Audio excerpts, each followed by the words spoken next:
Hello दोस्तों, स्वागत है सबका अपने YouTube channel the Q actor पर। तो आज हम सभी को पता है कि आज हम सभी इंडियंस के लिए बहुत बहुत ज़्यादा स्पेशल डे है। बिल्कुल जो कि हम 74वें 26 जनवरी के रूप में मनाते हैं, जिसे हम हिंदी में गणतंत्र भी कहते हैं।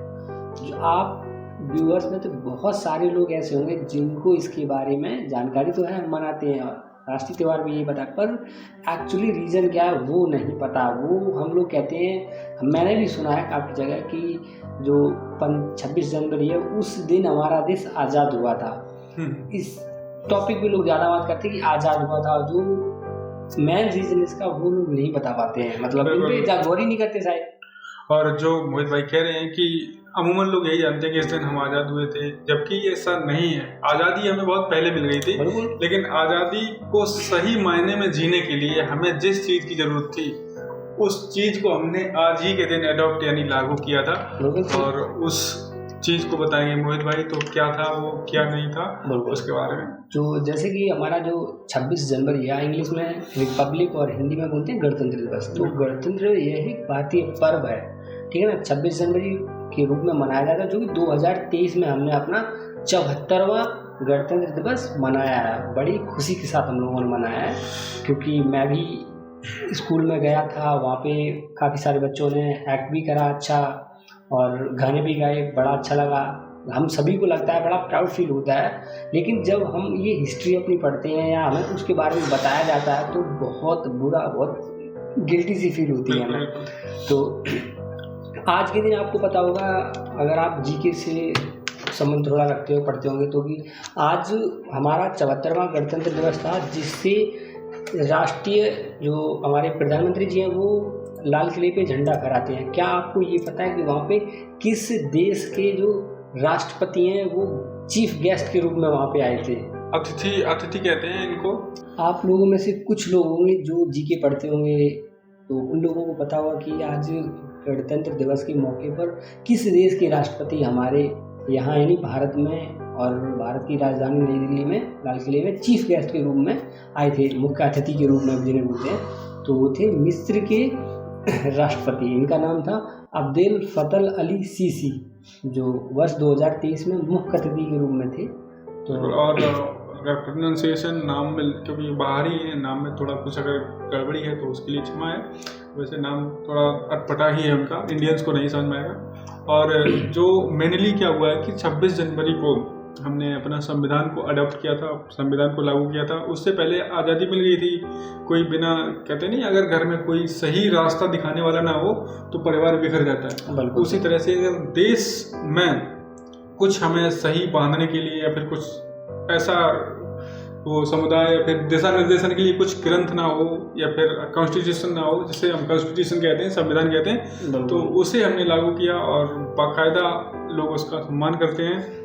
और जैसे कि आप लोगों को पता होगा कि आज़ादी के टाइम हमारा जो भारत है, जिसे हम अभी भारत कहते हैं, तो वो काफ़ी सारे पार्ट में बटा था। एक यूपी अलग था, बिहार अलग था, और इसमें जम्मू कश्मीर अलग था, और अहमदाबाद, ये सारे अलग अलग थे। और ये जो हमारे लौह पुरुष हैं सरदार वल्लभ भाई पटेल, जिन्होंने हम लोगों को ये हमारा जो भारत कहने का हमें मौका दिलाया, या बिल्कुल उन्हीं की कड़ी मेहनत की वजह से उन्होंने पूरे बिखरे हुए भारत को एक संपूर्ण देश बना पाया।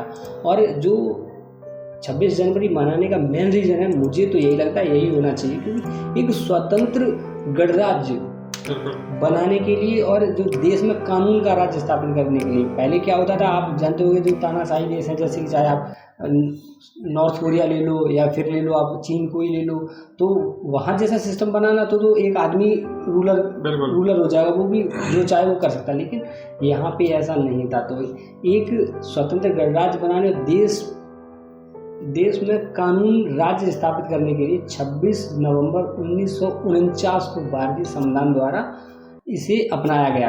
भारतीय संविधान सभा द्वारा इसे अडॉप्ट किया था, और उसके कुछ मतलब 1 ही महीने बचा था शायद। बिल्कुल सही, 1-2 महीने बचे थे तब। क्योंकि उस टाइम क्या हुआ कि जो भारतीय राष्ट्रीय कांग्रेस थी उसने 1930 में इंडिया को एज ए पूर्ण स्वराज, मतलब कंप्लीट ऑनरशिप की तरह पे घोषित कर दिया था, तो इसीलिए 26 जनवरी की डेट चुनी गई, वरना संविधान तो 26 नवंबर 1949 को ही बनके तैयार हो गया था। तो इतना वेट इसीलिए किया गया क्योंकि जो एक डेट को एक कोई यदि तारीख ऐसी है जो हमारे लिए या फिर भारतीयों के लिए उस टाइम पे मायने रखती थी कि चलो हमने 26 जनवरी को एज ए प्लेज की थी, प्रतिज्ञा की थी कि भारत को पूर्ण स्वराज करा के रखेंगे, उसी तरह से ये उन्होंने कहा कि चलो 26 जनवरी को भविष्य में लोग मनाएंगे, याद रखेंगे, तो इसे 26 जनवरी 1950 कर देते हैं। तो बहुत अच्छी बात थी उस टाइम के लिए। बिल्कुल।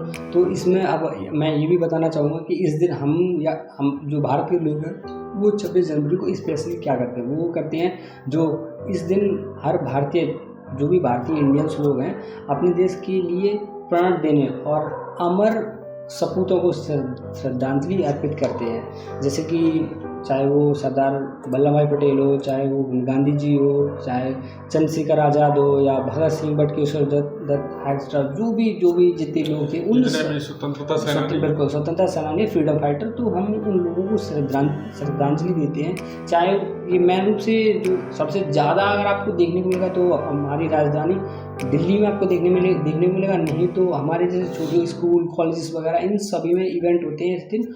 और हम करते क्या हैं, और जो राष्ट्रीय गान है हमारा, उसे राष्ट्रीय गान को अच्छे से गाते हैं और झंडा है उसे सैल्यूट करते हैं, अपना नेशनल फ्लैग। और झंडारोहण के बाद तरह तरह की रचनाएं, प्रोग्राम और नाट्य प्रस्तुतियां प्रस्तुत की जाती हैं, जैसे कि ये स्कूल कॉलेज और फिर अन्य शैक्षिक संस्थानों में तो होता ही है, और हर एक सरकारी और अर्ध सरकारी संस्थानों में भी इसे बहुत अच्छे से मनाया जाता है। और इसके लिए बाकायदा ये हॉलीडे घोषित किया जाता है कि जो भी व्यक्ति है वो इसका अहम समझ सके, क्योंकि बच्चों को 26 जनवरी का मैं तो समझाना थोड़ा कठिन होता है, तो उनको शुरुआत से ही इसमें मतलब बताया जाता है कि 26 जनवरी और 15 अगस्त का क्या महत्व है तुम्हारे लिए। और हमारी जो पीढ़ी थी उस टाइम पे, जो स्कूल कॉलेज थे, उसमें थोड़ा और अच्छे से बताया। अभी के जो बच्चे हैं वो शायद इसमें ध्यान नहीं दे पाते हैं, और शायद उन इलाकों के जो थोड़े पिछड़े हैं ना। अब बिल्कुल सही बात है। तो इस गणतंत्र दिवस मनाने का मुख्य उद्देश्य मैं आपको एक बार फिर से बताना चाहूँगा। जैसे कि जो गणतंत्र मनाने का मुख्य उद्देश्य यह है कि 26 जनवरी 1950 को पूरे 2 साल 11 महीने और 18 दिन लगाकर बनाया गया था। जो संविधान था हमारा कॉन्स्टिट्यूशन, इतना टाइम लगा था, 2 साल 11 महीने और 18 दिन संविधान लागू किया गया था। और हमारे देश भारत को पूर्ण गणतंत्र, यानी बिल्कुल अंग्रेजों को यहाँ से टाटा बाय बाय कह दिया गया था, तो पूर्ण गणतंत्र घोषित कर दिया गया था। मुख्य उद्देश्य यही है कि जो हमारा कॉन्स्टिट्यूशन है वो 2 साल में बना, नहीं तो हमारा देश 1947 में ही आज़ाद हो गया था। और वही है ना, तो उसको क्या होता है, बायसराय बोलते हैं ना, बायसराय, वहाँ पे बायसराय होते थे, लॉर्ड माउंटबेटन कुछ टाइम के लिए थे, फिर कुछ और, तो जो इंग्लिश प्रणाली थी वो राज कर रही थी। और जब हमने एडॉप्ट किया अपने कॉन्स्टिट्यूशन को और भारतीय जनसंहिता को, तब फिर इंडियन जो कुछ है भारतीय संविधान को लागू किया गया। और उसमें ये हम आपको बता दें कि सबसे बड़ा, दुनिया का सबसे बड़ा लिखित कॉन्स्टिट्यूशन अगर किसी देश का है तो वो इंडिया का है, दुनिया का सबसे बड़ा। बिल्कुल सही बात। ये हम में से बहुत कम लोग हैं जिन्हें पता है, ऐसा नहीं, मैं नहीं कहूँगा कि पता नहीं, बहुत ज़्यादा लोगों ने पता है, लेकिन कुछ लोग हैं जिन्हें शायद नहीं पता है कि जो हमारा संविधान है वो काफ़ी देश, ब्रिटेन है, जापान है, और भी काफ़ी देश है जिनसे मिलता जुलता है, उनसे कुछ चीज़ें ली गई हैं, जिससे हमारा जो कॉन्स्टिट्यूशन लिखित वाला है बहुत, मतलब दुनिया का सबसे बड़ा जो संविधान है वो है भारत का संविधान। बिल्कुल। और बहुत सारी एक्ट वगैरह हैं। और इसी कड़ी में क्योंकि 2022 और 21 में हमारे यहाँ कोविड का प्रकोप था बहुत ज़्यादा, उस वजह से कोई भी मुख्य अतिथि नहीं आ पाए। और 2020, 19 और 18 में, जैसे कि 2020 में है ब्राज़ील के राष्ट्रपति जेयर बोल्सोनारो, और 2019 में दक्षिण अफ्रीका के राष्ट्रपति सिरिल रामाफोसा। इनका नाम उस टाइम पे थोड़ा मतलब ज़्यादा एक तरह से कॉमिक वे में लिया, रामाफोसा। और जो सबसे स्पेशल हमें लगता है वो जो रहा है वो है 2018 का, क्योंकि इसमें काफ़ी जो आसियान देश हैं, यानी कि लगभग शायद 10 देश हैं उसमें, तो उन सभी देशों से लोग आए थे।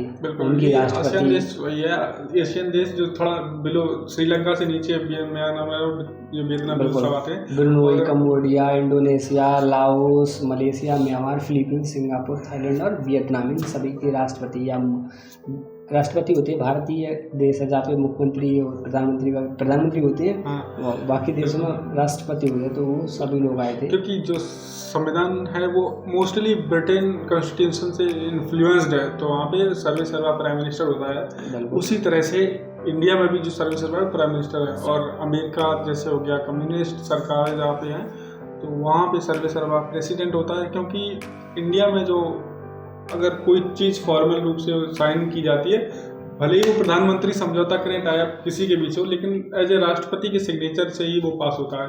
क्योंकि जो औपचारिक प्रमुख हैं, फॉर्मल प्रमुख, वो अभी भी राष्ट्रपति हैं इंडिया के, और उन्हें ही सर्वेसर्वा माना गया है, लेकिन कॉन्स्टिट्यूशन तरीके से।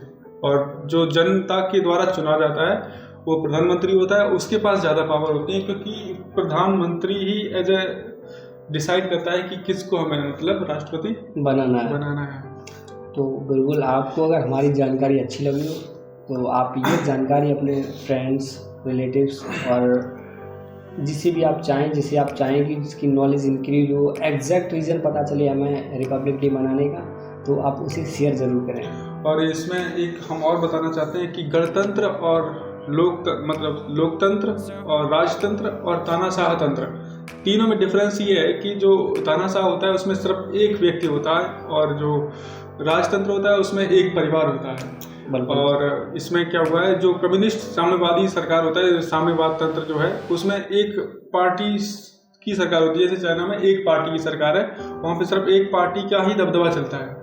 और इंडिया में जो है वो है लोकतंत्र, जनतंत्र भी कहते हैं। इसमें क्या होता है कि जनता की सरकार होती है, जनता के द्वारा चुनी जाती है और जनता के लिए काम करती है।